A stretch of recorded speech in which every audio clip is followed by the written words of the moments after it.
Hi, first graders. Today we are going to talk about the difference between facts and opinions. A fact is something that you can prove. It is a statement about something. An opinion is a way that you think or a way that you feel. So, if we were talking about dogs, some facts about dogs. Dogs have four legs. Dogs can be pets. You can train dogs to do tricks.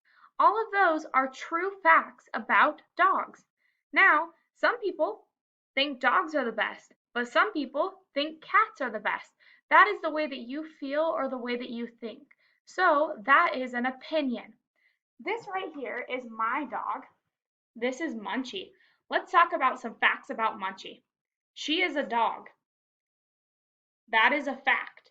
Also, she is white. That is the color that she is. That is also a fact. Let's talk about some opinions about Munchie. I think or I feel that Munchie is very cute. Some people might not think that way, and that's okay because that is my opinion.